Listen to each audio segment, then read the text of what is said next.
Janette's TV podcast. I'm your host, Janette Burke, live at the red carpet for the Vaughan International Film Festival Day 2 International Film Screenings Block 1. I'm soon going to be speaking with Vanessa Sandre. She's a filmmaker of the movie The Pleasure Is All Mine. Very unique film. Can't wait to have her tell you all about it. So please stay with us.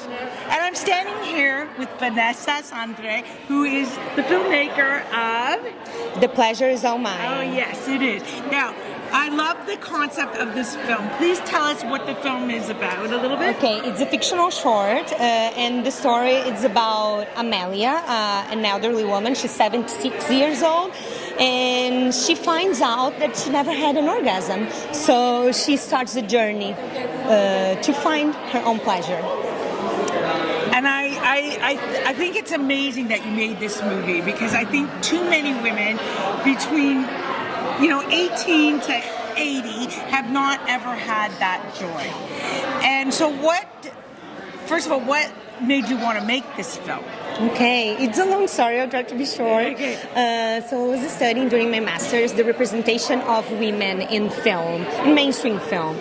And well, I realized that we are highly objectified by male gaze.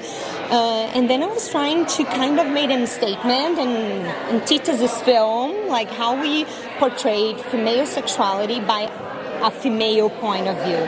And then I thought that would be amazing to have the representation of an elderly body, because we don't see it.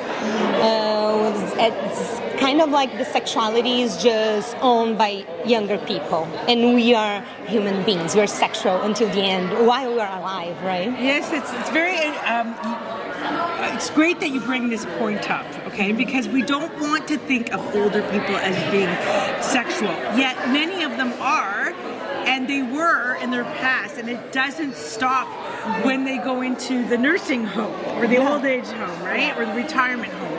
In fact, they say there's more sex in retirement nursing homes than there like even amongst younger people, and that there's more STDs spread in nursing homes than anywhere else. So that's very unique. So let's hear a little bit more about how Amelia, the lead character, goes on her journey, what some of the encounters she has along the way. Okay, so Amelia, she was married like virgin, very young age, and spent her entire life taking care of her family. And then she wakes up one day and said, okay, I don't have a real partner, somebody that listen to me. She tries waking up her partner to bring back something from their sexuality, but he doesn't listen to her. And this is so common in heteronormative relationships and long-term relationships. So she decided in some point that she is going to take her own journey throughout that. And in this process, I think it's so beautiful that she has the help of a friend that also went through her own journey in the past, and is kind of helping Amelia into this process. So I think we find a lot of grace in female friendship. I think that's what many times save us.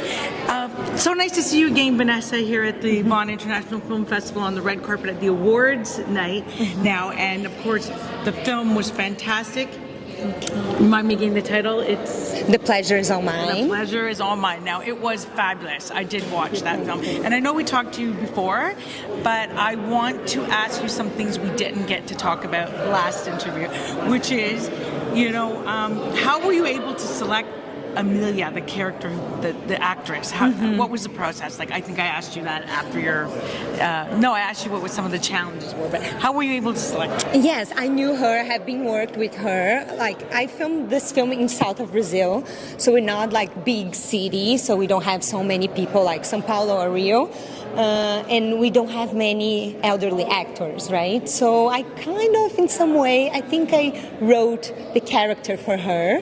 but I was thinking her on the other character, not the main character, because she's a very, like charismatic personality, and she's very different from what is pictured in the film. She did a lot of work to get into the character and to bring all these layers of the character of Amelia.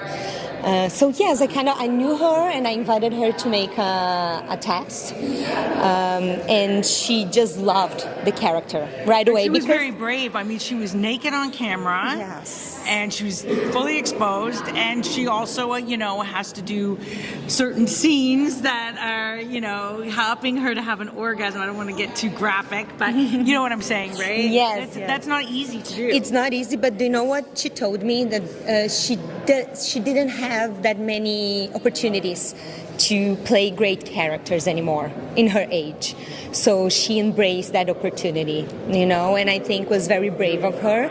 And I'm so glad I was able to give her this opportunity to show her talent, because we don't see that women and even men, elderly people, portrayed that much in cinema.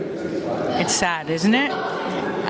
So what would you like to see happening more for women of all ages as an actor?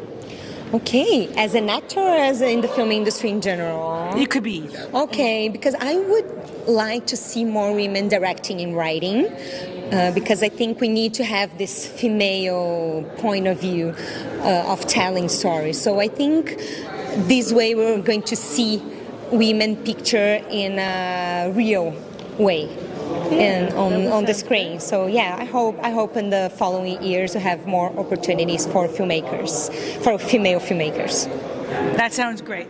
But have a great night tonight, and you look stunning, and it is a wonderful film. I hope it goes even beyond a short film into like a full feature for you. I hope I see you at TIFF as well as at this Vaughan International Film Thank Festival. you very much. It's a pleasure to be here. You too. Thanks for being with us today. I'm your host, Janette Burke, signing off live on location for the Vaughan International Film Festival's Awards Night here on the red carpet. If you haven't already done so, please click the link below to subscribe to our YouTube channel.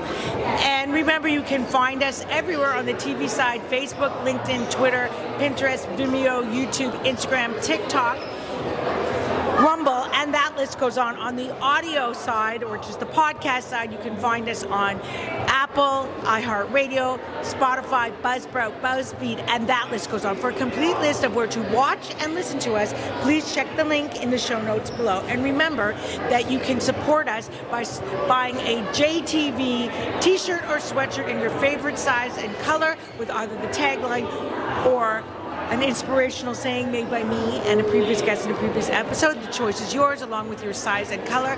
Just order what you want, and everything is conveniently shipped straight to your front door, includes shipping and handling.